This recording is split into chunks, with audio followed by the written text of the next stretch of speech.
backfield. Can they do it again? Yes, they can! And the catch is made by Taj Washington. Touchdown, USC. Blocked by Embiid! Timmy, yes!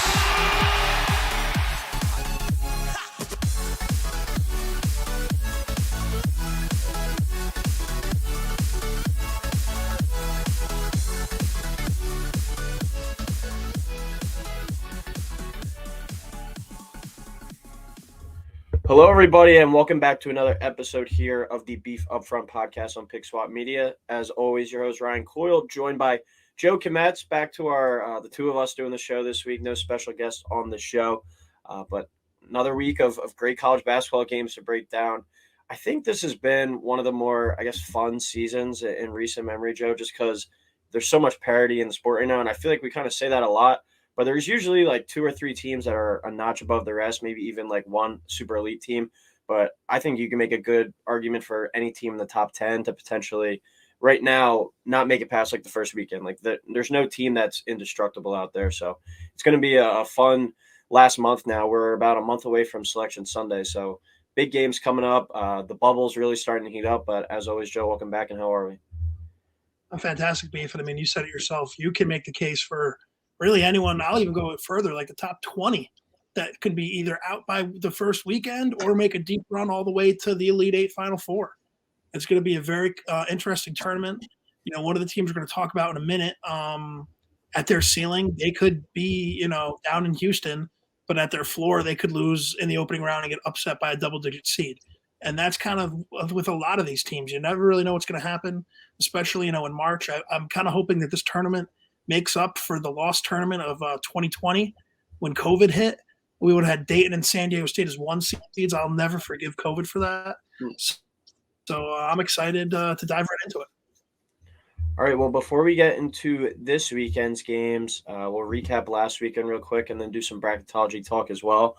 I've been on a hot streak. I've been dominating the little series we have recently. I went 21-9 overall last week, 8-2 straight up. Joe, you went 16-14, only 4-6 straight up, and Nick went just about as average as you could be, 15-15 and 5-5 straight up last week. So good work there by Nick on his first episode on the show. But we'll get into some bracketology talk right now. This is the time of year where it really is heating up. Like I said, less than a month now from Selection Sunday. So every game matters from here on out for these teams that aren't like certified locks in the tournament.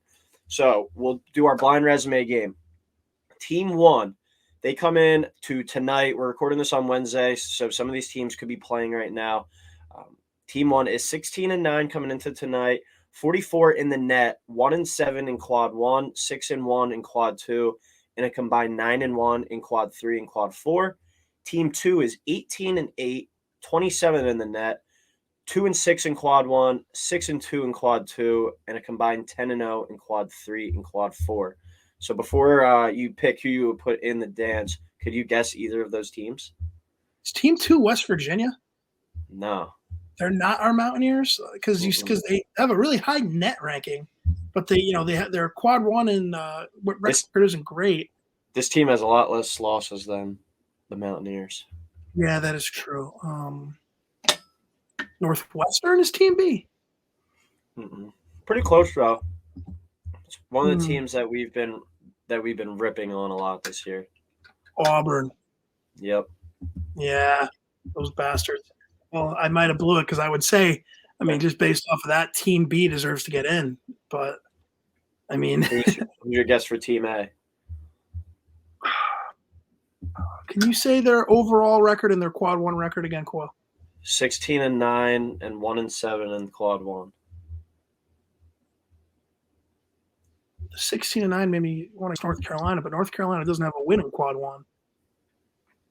16. Is that West Virginia? No, it's Kentucky. Jeez, that's terrible. I would go Auburn over Kentucky right now, though, even though I think both teams don't deserve to make it. But if I had to pick, I would pick Team B, or in this case that we know it's Auburn. I would pick Auburn to make the dance.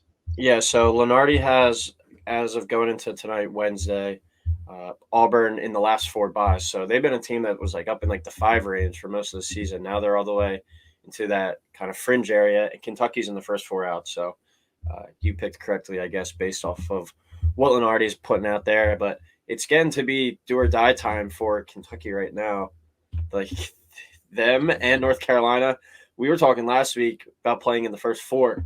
Now it's sounding like both of them, they might need to pull a lot of strings. It's going to be one of those things where if they're close, they'll get in just because of the benefit of the doubt. But their resumes are not enticing at all, and even their overall record isn't good.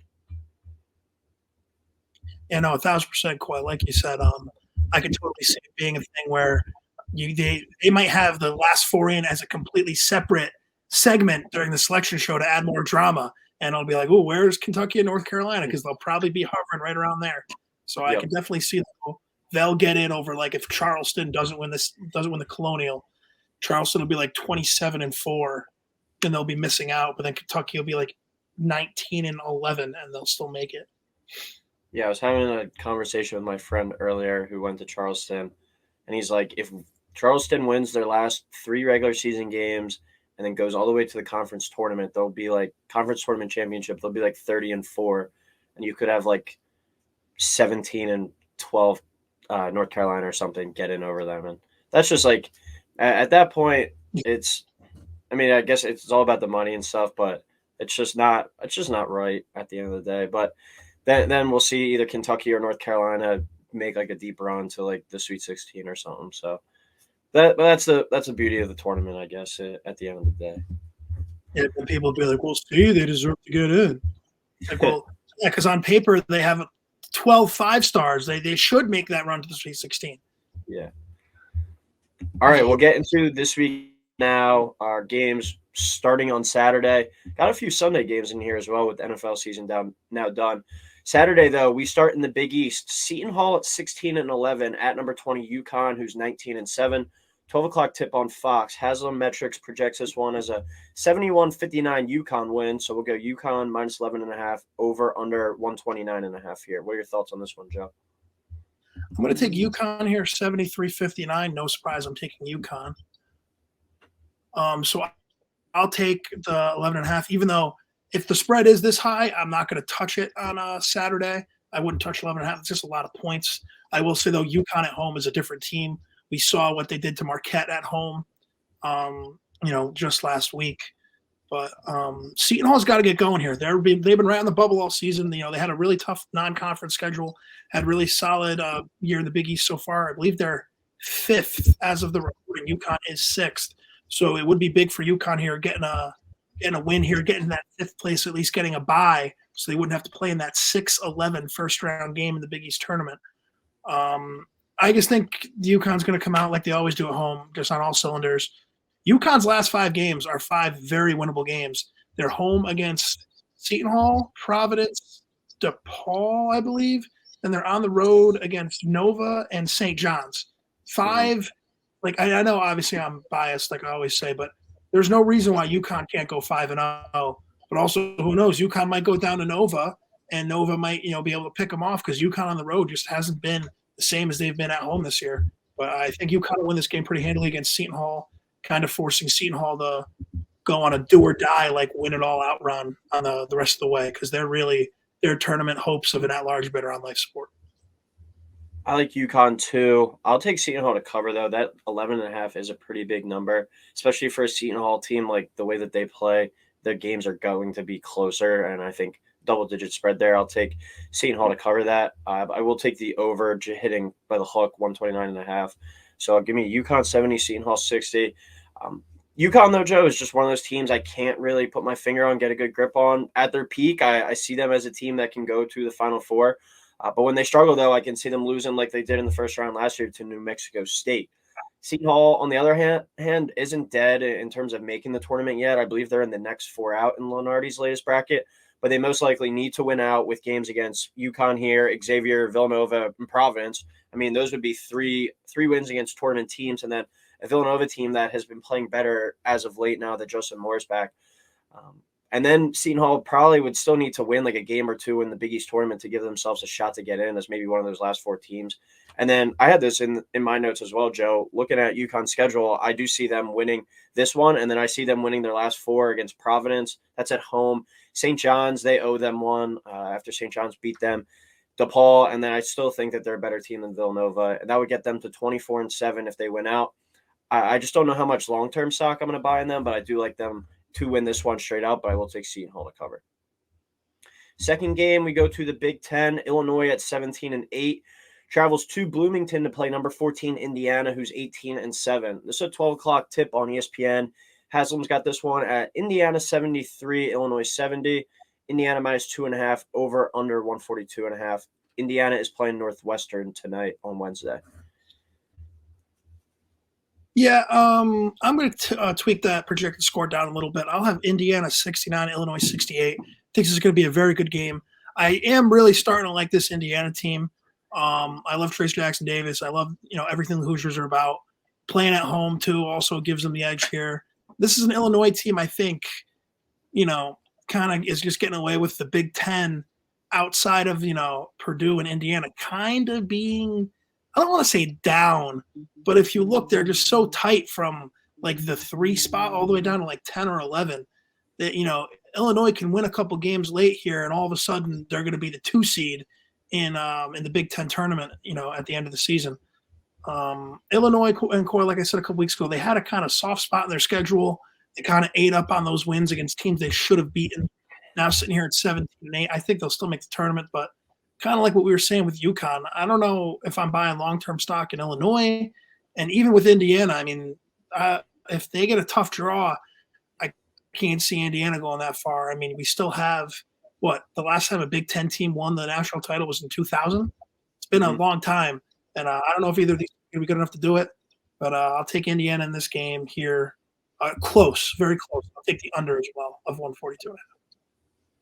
I like Indiana to win. I'll take them to cover. The 2.5 is just a small number, so I like them to cover that at home. Just one of those things where I could see it being like a 1-2 point game throughout, but free throws down the stretch and whatnot kind of helps them push that to the cover. And I'll take the over. Indiana 74, Illinois 70. A very good game though here to start off the day. It's going to be one of those good ones. I think this one, I know it doesn't have an impact on the others, but I feel like it could be like a tone setter where like, all right, we get a good game down to the wire here, decided by 2 points, and then we're in for a great day of college basketball after that. And there are another 2 teams that I can't really put a finger on, like I was saying with UConn. At their peak, I can see either going to the Sweet 16, probably not much further after, but then when they struggle, I could see either of these teams being like a 6 or a 7 seed and getting bounced in the first round. Just as I was saying at the beginning of the show, it's such a wide open year where I can't really put my finger on many teams. A toss-up game here, so I usually tend to go with the home team in that one, and they also have the best player on the floor in Trace. Illinois is just too chaotic for me to have faith in, especially on the road. We saw the other night against Penn State when they don't show up, they don't really play defense at all. Penn State hung 90 on them, and Penn State was playing terrible over the past month or so. So this is a game where, like I said, a toss-up a bit, but I'll go with the team at home in this one, and I'll take Indiana to cover here. And like you were saying, Joe, they have been playing a lot better recently, including that win over Purdue a few weeks ago. This is a team that might be playing their best basketball right now. Third game of the week. It's weird because I really started like falling in love with their college football team this year, but I absolutely hate their basketball team. I have them on in the background now while we're recording. That's number 10 Tennessee at 19-6, at Kentucky 16-9, who we touched on earlier. 1 o'clock tip on CBS. Tennessee favored to win this one. Our projected win 69-64. So we'll go Tennessee minus 4.5, over under 132.5. As I said, Tennessee currently playing Alabama, the number 1 team in the country right now. Tennessee is up by 2 with 17 minutes to go in the second half, and Kentucky is playing Mississippi State. That's starting at 8. So by the time this show comes out, we'll already know the results of those games. So going to be interesting to reflect back on our comments for this one and see how it turns out. Yeah, I mean, Coyle, you and I share a very similar hatred for Tennessee basketball. I'll keep this one short and sweet. I am going to pick Kentucky here to pull the upset, not because of my hatred for Tennessee, just because like Kentucky's got to get going here. Like they're looking like in real danger to miss the tournament right now. They were able to beat Tennessee on the road, so it's not like being in Tennessee is impossible. Now they get them coming to Rupp. Rupp's going to probably be a war zone like it always is. You have the Kentucky fans saying that they're back. This one win will get them sparked. The whole thing. they'll be juiced up down there in Big Blue Nation. And that's kind of, I think Sheaway's going to have a monster game. Don't really got a lot of analysis on this. I just think Tennessee, especially if Tennessee beats Alabama tonight, there's no chance they're going to be able to get up going to Kentucky on Saturday. You just came off beating the number one team in the country. Now you got to go to Kentucky on Saturday. I just don't think they'll stand a chance. Even if they lose, I mean, they're going to be playing a war tonight. It's just going to be tough to get up for a down Kentucky team on Saturday. Yeah, my I guess kind of logic with this one is the opposite of yours, where if Tennessee loses this game to Alabama tonight, that might be like my Big Cat game of the year on Saturday with Tennessee. Like, I know that we hate on them a lot, but just the way that they play, like they're not last Saturday against Missouri where they allowed 86 points, but we've seen the great defense that they've played all year. And even tonight, they've held Alabama to their 15 minutes left in the second half. They only have 34 points. Their defensive style of play just, I don't think, is, I guess, suitable for a long-term losing streak. And that would be their fourth loss in a row, and to a Kentucky team that isn't very impressive. Like, Kentucky did beat Tennessee earlier in the year, but Tennessee has also lost games now to Missouri, who's going to be like an 8 or 9 seed, Vanderbilt, Colorado earlier in the year. They got blown out by. So this is a Tennessee team that certainly has its flaws, as we really touched on all year. I really don't even want to pick a winner in this one. I don't like either of these teams, but I'll go Tennessee to win 68-60, so -4.5, under 132.5. And then just another note on Kentucky, I had it in here. Like, if they were named Tulsa at this 16-9 record with the same exact resume and not Kentucky, they wouldn't even be sniffing a tournament spot. That's how poor that resume that they have is. It's just insane. And then the same thing with North Carolina. The only quad one win that they've had all year was that Ohio State win, and now that's dropped down to a quad 2 because of how poorly Ohio State's been playing over the, I guess, since we turned it into the new year. They've been one of the worst teams in the country. So this is a game where, like I said, don't like either of these teams. If both of them make it, not buying stock in them long-term in the tournament. But for this sake, I'll take Tennessee to win. I think they owe Kentucky one, and I just think Kentucky is reeling. That Tennessee game was a bit of an anomaly, and I just – earlier in the season, I think Tennessee is just a better team, even though I'm not that big of a fan of them. But I'll take them to win and to cover here and the under to hit. Okay, to the Big 12 now, a state game. So State will be winning this one most likely, but I guess we'll have to wait and see to find out. But you got number 19, Iowa State at 16-8, at number 12, Kansas State, 19-7. 2 o'clock tip on ESPN. K-State favored to win this one at home, 68-66. So we'll go Kansas State -1.5 and over under 133.5. Iowa State is playing TCU tonight on Wednesday as well. Yeah, I'm going to go I'll take the -1.5, and I'll take the over 133.5. I'm going to actually go 69-66 Kansas State.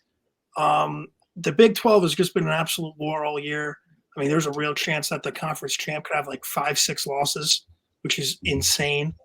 The league from top to bottom, even now, Coyle, I sent you a tweet about it yesterday. We were kind of talking a bit about even Texas Tech, who's been in dead last all year.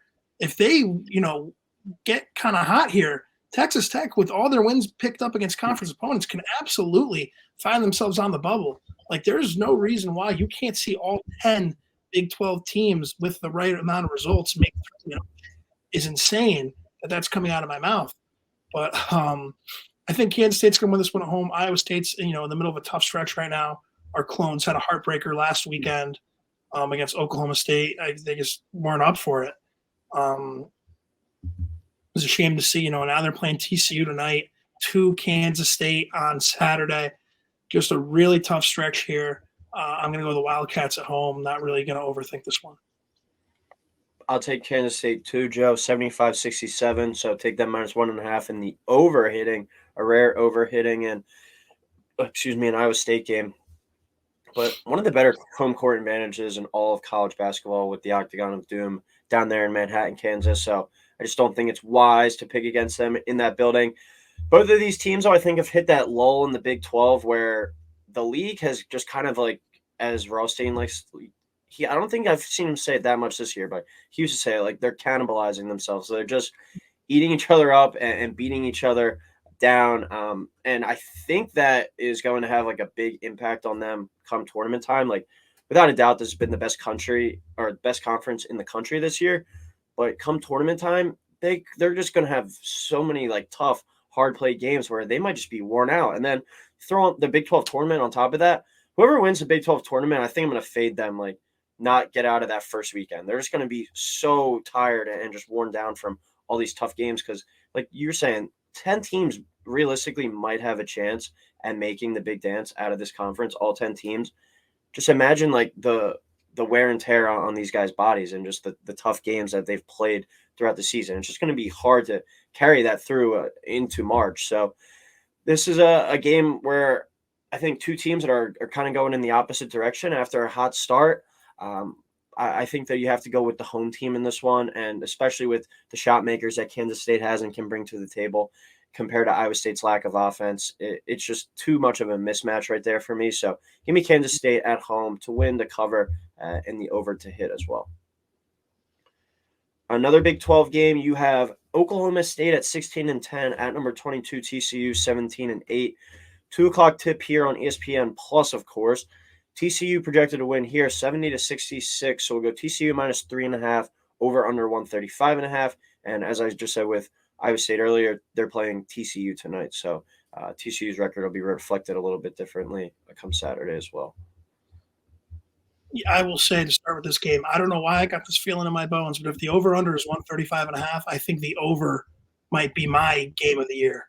I got a feeling this game is going to be very high scoring. Don't ask me why. I just got a feeling in my bones. I'm going to take the Horned Frogs here, though, 79-74. Kind of just because Oklahoma State has been living in the danger zone for so long this year, just like West Virginia, and hovering around the bubble. Then they get a big win, and they get kind of off the bubble. Then they go, lose a game or two, and then right back on the bubble.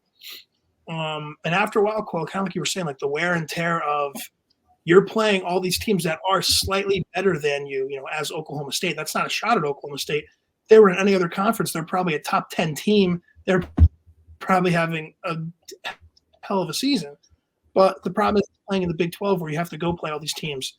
You're coming off a tough home loss to Kansas. You got to go on the road to TCU, a team who also, if they lose tonight, it's kind of the reverse logic I'm taking with Iowa State. If they lose tonight to Iowa State, now TCU's got to get a win if they want to stay, in that 4, 5, 6 like seed range for the NCAA tournament. I think TCU right now too in the Big 12 is like 6-6. They've been, with the injuries they've had, they've been really. They're another team going in the opposite direction right now. Yeah, injuries for sure, but it's also crazy that the 22nd ranked team is 6th place in the Big 12. Just another reason, just nuts. But I'm going to take TCU here, kind of like a desperation type game. Oklahoma State, I feel like this is going to be one of those games, we're going to look at like 5 minutes left. It's going to be tied at like 70 apiece. But then TCU is just going to kind of go on a little late run, use that home crowd, come away with a hard-fought victory against the Cowboys. Yeah, each week on the show, I feel like, we usually pick the 10 best games or most like important games on the schedule for the week. And there's usually one result that we're like, wow, we didn't see that one come in. Last week, I had the Northwestern over Purdue, but certainly not many people saw that one coming. But we all also picked Tennessee to beat Missouri. As much as we don't like Tennessee, we weren't seeing Missouri going to Tennessee and winning, and especially when they won on a buzzer beater. There's just one of those results each week, and I think this game has the potential to maybe be one of those where it's like TCU, I think, could see a lot of money going on them. Just Oklahoma State has that double-digit losses now. So I'm going to go Oklahoma State to pull the outright upset here, 70-66. OK State plus 3.5, over 133.5. I did think Oklahoma State was going to knock off Kansas at home the other night. They always play them tough there. But they fell short, and now they're traveling to TCU. So it's going to have to be like a bounce back. But I do think Mike Boynton is a really good coach down there, and he's going to have his guys ready to go. Because with a loss here, the Cowboys will fall to 16-11, and they have a matchup coming up at West Virginia. Might be like the bubble game of the year. That could be one of those, like this game gets you in, or this game might kick you out of the tournament. And then they also play Kansas State, Baylor, and a Texas Tech team that's been playing better down the stretch as well. It is feasible that on March 5th, the day after their last regular season game, that we're looking up and Oklahoma State's sitting there at 16-14. So they could be a team that like loses out, but I think every week, like I was saying in college basketball, especially on the show, we always have a result that we didn't really see coming or expect. So I think Oklahoma State has a potential to do that against a hobbled TCU team. Seeing what TCU does against Iowa State tonight will give me, I guess, a better make me more or less confident per se in terms of picking this game. I just think that their health and just the direction they've been going. And I think Oklahoma State is a little bit more desperate than TCU to win this game because TCU is going to make it. It's just in terms of what seed. But I think Oklahoma State needs another like signature win to that resume. So I'm going to get them on the road here to win it outright. That's like my upset of the week. ACC now. We have Wake Forest at 17-9 at number 15, Miami, who is 21-5. 2:00 tip here on the ACC network. Miami comes in this one projected to win 83-76. So Miami minus 6.5 over under 158.5. We got a track meet projected on our hands here, Joe. Yeah, Coyle, I mean, I couldn't have said it better myself. That's why I'm projecting this final score to be Miami 88, Wake Forest 77. I've said it, I feel like every time we talk about Miami, I love their guard play. And I think that's going to be one of the reasons why we could see Miami maybe have a sneak run into the Final Four, especially with a tournament this year that feels so wide open. You know, like everyone always says, you have good guard play, you're going to go far in the tournament. I don't know, even with St. Peter's, you had Doug Eddert, at the 2 guard, and they got hot, and they rode him all the way to the Elite Eight. They rode their guards all the way to the Elite Eight, and I mean, Miami is a lot more talented, needless to say, than St. Peter's was. Last year, this was a team, I believe they made it all the way to the Elite Eight. They played Iowa State in that Sweet 16 game, if I'm not mistaken. They lost to Kansas in the Elite Eight, right? Mm-hmm. Yeah, they lost to Kansas in the Elite Eight. I mean, they returned a lot of guys from that team last year. And this game, though, kind of on the topic of like bubble teams, Wake Forest desperately needs a win. It feels like this was the same thing last year. They had a really good record, and I'm kind of surprised that they're not safely in the tournament. They're not even in the next 4 out right now. That's just insane to me. I mean, you're 17-9. Like, I know the ACC is kind of down, but you're 17-9 in the ACC. You deserve to be, and they have, like, they're a good team. They they're a fun team to watch. I'm surprised that they're not even sticking like around or whatever. Yeah, quick note on they're in like that under consideration part. So basically, like if there was another 4 teams after the next 4 out, but the metrics just don't like them. But they're one of those teams that's like the eye test. Like when they're playing well, that they're like a tough team. And I guarantee you, if they got like an 11 or a 12, that 5 or 6 seed, and like they won that first 4 game, the 5 or 6 seed does not want to play Wake Forest just because this is a team that has like some good shot makers, but the metrics aren't in favor of them. They're all the way down at 75th in the net, and they're 0-5 in quad 1. So this is just a massive game for them if they're able to win and on the road here at Miami against a team that very well could be a top 10 team, depending on what some of like the Big 12 results are this week. And if some of those teams towards the top kind of fall out, Miami could easily jump into the top 10 by the end of the week. Yeah, Coyle, 1,000%. One thing I will just add, off of that, and then you can give your prediction, like score-wise. The net, sometimes I don't understand because I think Ohio State is like 27th or like 30th or whatever in the net, and they're like 13-13. I was looking the other day. They have like a better net ranking, they were saying, than like Missouri. They were saying a few other teams that are like locks for the tournament, but then you have Ohio State up so high. They're down to 53 now, but you might have lost, or you might have looked before they lost like their last like 2 or 3. They're all the way down to 11-14 now, but still like Charleston's behind them at 54, and they're at 24-3. I don't know. I digress. I'll let you talk about the rest of this game, Beef. I like Miami to win, to cover in the over, as I said in the kind of prelude.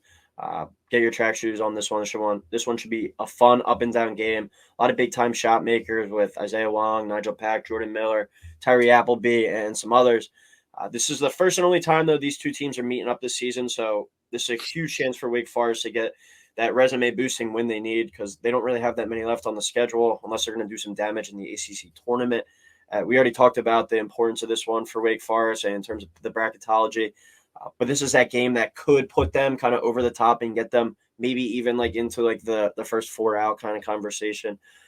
I just think this Miami team, though, at home is rolling right now, very experienced. They're not going to be phased by the way Wake Forest comes in and is trying to play up and down, because this is a Miami team that can play any which way, which is why I think they're extremely dangerous. Sitting at 21-5, and they're 15th in the country. You're telling me that they can't be like above Tennessee right now? I just don't understand that. We're like all the computers love Tennessee and stuff, but it's just one of those things where like you got a few guards in your backcourt that could go for 20, 25 on any given night. No team is going to want to face them in the tournament, and they're an experienced team from last year too, with some of their key guys back from that Elite Eight team that you were touching on, Joe. So I'm going to take them at home here, protect their home court, but I wouldn't be surprised to see Wake Forest pull this one off. I think this is one of those desperation, gotta have it type games. And kind of like I was saying with Oklahoma State, I could see them maybe going on the road and making one of those upset kind of statement games that we don't really see coming. All right, game of the weekend here. Number 9, Baylor, 20-6 at number 5, Kansas, 21-5.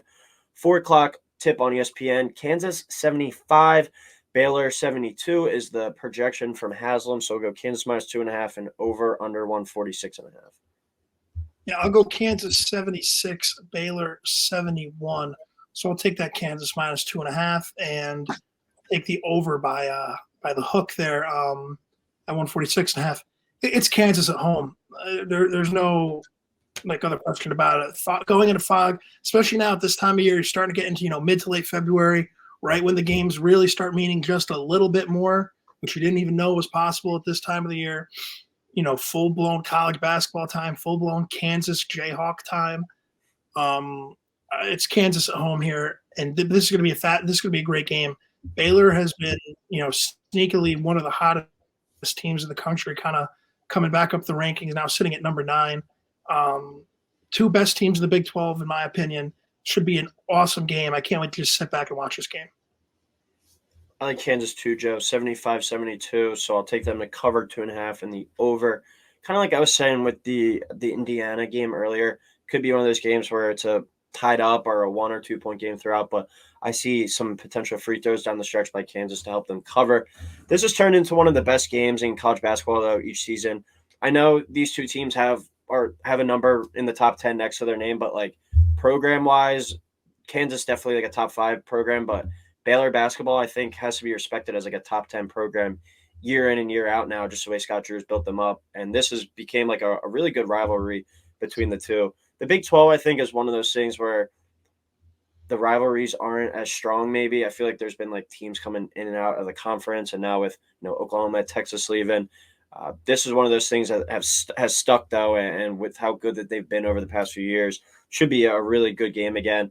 I am high on Baylor. I actually had like a free bet from FanDuel today from the Super Bowl that I put on them to win it all, like $5, I think, to win like 125 or something. I could see them going on a deep run in March, but as we were saying earlier, it's really going to be how fresh kind of they are going into the big dance. It almost might be like beneficial to lose early in the Big 12 tournament and just like rest up and be fresh going into March for some of these teams. But you kind of touched on it, Joe, in terms of Bill Self at Fog Allen Fieldhouse. Not a winning recipe betting against that. All-time, Baylor is actually only 1-16 at Kansas. You just can't get rich betting against Kansas at home, so just don't do it. I'll take the Jayhawks by 3 here, and one of the best matchups I think we see this season.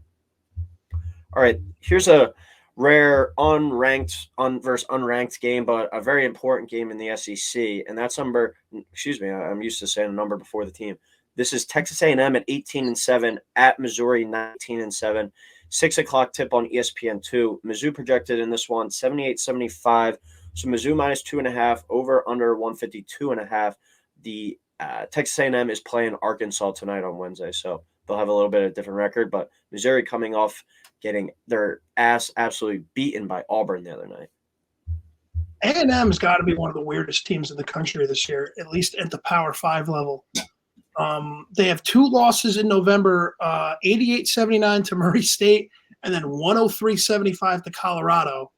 But they're sitting at second place in the SEC right now. Crazy, just like the complete polar opposite ends of their season. Well, it's also, Joe, like Pitt is in first place in the ACC somehow right now. Yeah, that's insane to me that Pitt is currently sitting at first place in in the ACC. And I saw a stat earlier. It's like the top 4 teams in the country in terms of our power conference teams and road wins. It's might be Alabama at 1, and then it's Pitt at 2. I forget who was 3, and then UCLA was 4. Pitt's very quietly having a very, very good season, at least in terms of the standards that we've seen from them as of late. I agree with you 1,000%. It's just crazy. You have Pitt in first, A&M in second. It's unreal. I'm going to go the Aggies here on the road, picking up the upset, 69-67. I just think this is going to be one of those years, A&M kind of got robbed last year. They went on that run in the SEC tournament, lost in the final and didn't make it in. I think they're going to get redemption this year. I think they're going to make the tournament. Sneakily, one of the teams you got to look out for heading into March because they're kind of playing, like we were saying earlier about Indiana. They're playing their best basketball right now, obviously. They left behind whatever was in November, and now here they are. So give me the Aggies. I like A&M too, Joe. I'll take them 70-67, almost the same score. It's A&M plus 2.5, under 152.5. As I said, a little bit of an off-the-radar one, but Mizzou is one of the surprise teams of the country that win against Tennessee at the buzzer the other night and then getting absolutely destroyed by Auburn. They're one of those teams that you don't know what you're getting from them. And I feel like we've said that a lot, but that's just, I think, the theme of college basketball this year. There's no, safe teams. Missouri, it wouldn't surprise me if we saw them in the Sweet 16 just because they play this crazy pace. They like to get up and down, and they want to score 100 points a game. But they could also be a team that if they're not making their shots and they're turning the ball over, they're going to get thumped as well. So it's a Jekyll and Hyde type thing with them. When they beat Tennessee, it didn't shock me, but I certainly was surprised. But I was even more surprised to watch them get thumped by Auburn. But then in terms of Texas A&M over their last 14 games, are 12-2, with those 2 losses coming on the road at Arkansas and at Kentucky. Not easy places to win. This is one of the bigger toss-up games of the weekend for me, but I'm going to roll with A&M just because I feel like they're a safer pick, and Mizzou is just too much up and down, and you don't know what you're going to get from them. Going to Mizzou hasn't been an easy place to win this year, but I think this A&M team is pretty consistent right now and a veteran group, and I think that they know it's a pretty important game. They're a 10 seed right now in the bracket, in Lenardi's latest bracket, so a loss here could maybe drop them out into one of those last 4 type things. I think this is a big one for them, and I think they go and make a little bit of noise here on the road against Missouri. Sunday now, we got 2 games, our last 2 of the weekend. UNC at 16-10, the number 1 team in the country coming into the season. Well, now, just like they were last year. At number 23, NC State, 20-7. 1 o'clock tip on ESPN. NC State projected to win here 76-73. NC State minus 2.5, over under 148.5. You want NC State here 75-71 for the simple reason I'm blanking on the head coach's name of NC State. Kevin Keats. Thank you, Kevin Keats. After the game against Syracuse the other night, him and Jim Boeheim had that awkward moment. They were pissed off at each other. I think Keats, kind of felt disrespected. NC State disrespected, pissed off, losing on the road to Syracuse. They're not going to let their rivals who are currently on the bubble come up for air. They're coming into town. I think NC State is going to stomp on UNC, get the win, and kind of end UNC's hopes. I never thought I'd say this, at an at-large bid. I think we might be looking at UNC needs to win the ACC tournament to make the NCAA tournament. Yeah, Lenardi was saying last night, it was after the forget which game I had on, but he was talking to Scott Van Pelt, and he goes, if I had to put a mortgage payment, and then he was jokingly it would be your mortgage payment, not mine. But if I had to put a mortgage payment on whether North Carolina gets in or not, I would put it on them not getting in the tournament. So that's from the bracketologist himself saying that. Not sure if it means more so he doesn't have faith in them being able to turn it around, or just their resume at the end of the day is not going to be good enough. But I think this is one of those resume boosting wins that they need. I got North Carolina going to NC State and winning this game 80-74. So I'll take them plus 2.5, obviously, in the over of 148.5. This is one of the games I'm looking forward to the most this weekend. The first weekend without football as well, so I'm going to be searching for something to do, and I think this is a pretty good thing to fill up some of my time. UNC, though, has an immense amount of pressure on them entering this game. They're 45th in the net and 0-9 in quad one. That is insane. Not a single quad one win for a team that went to the national title game last year, blew a double-digit lead, and return basically everyone except Brady Manick. That is insane that they've fallen off this far this season. If the tournament started today, I don't think that they would be in.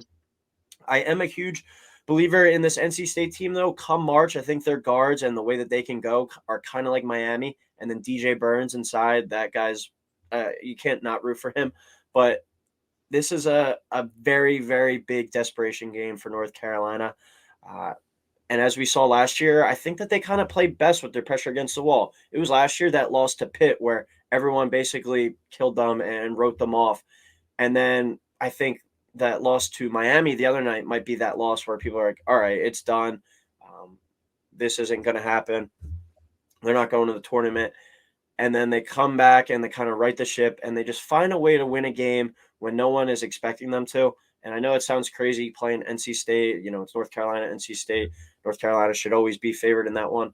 But I don't think many people are expecting them to win this one.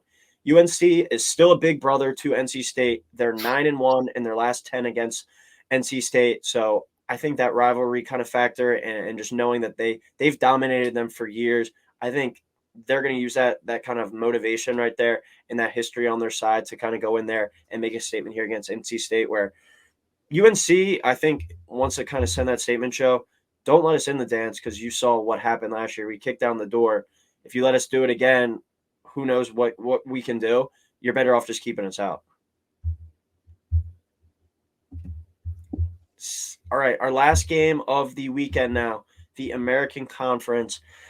The biggest game in the American Conference probably this season. You got Memphis at 19-6 at number 2, Houston 23-2. 3 o'clock here on ESPN. Houston 78, Memphis 64 as a projection. So Houston minus 13.5, over under 145.5. Memphis playing versus UCF on Thursday. Houston playing versus SMU on Thursday. This is a 13.5 point spread, though. I would be shocked when the official number comes out. Yeah, I agree. That's why, even though I'm only taking it by the hook, I will take Memphis to cover that at 13.5. I have Houston winning 82-69. Just because I think every time Houston and Memphis play, these are the two best teams in the American. At least for the past few years, they have been, the two top dogs. Memphis always finds a way to, make the games interesting. I forget if it was the COVID year, Coyle, or last year that Memphis in the last regular season game hit that crazy half-court buzzer beater to beat Houston. But I mean, not enough to talk about in this game. Houston's just the better basketball team. But I will say, on Memphis, they're kind of secretly, Memphis basketball might be the big winners of realignment, not having to worry about playing Houston twice a year. They're losing Cincinnati from the conference and UCF as well. Memphis can kind of take the American Athletic. It's kind of like the Memphis didn't leave? No, Memphis did not. I think the next couple of years they'll get a call from either the Pac-12 or the Big 12. But right now they're still in the American, and they have a chance to really kind of make this conference their own. And I could see them, turning into, a mid-major, like the Gonzaga of the Southeast, if you will, and kind of just owning the American and not really having to worry about any of these other teams, competing with them. So Memphis is kind of like, thank God, Houston, we'll see you later, and just don't worry about it. But Houston, I think, is going to win at home. Very interested to see the return game. I believe the last weekend of the season in Memphis. I'll go Houston here, 70-60. So we'll take Memphis plus 13.5, under 141.5. I could see when this comes out, it maybe being like 8.5, 9. I just don't see it being all the way up at 13.5. I do think Houston rolls in this one. They're winning pretty comfortably throughout, but Memphis does find a way to cover that 13.5. That's a big number for a Memphis team that's still projected to be in the tournament. I just don't really think that they're very legit.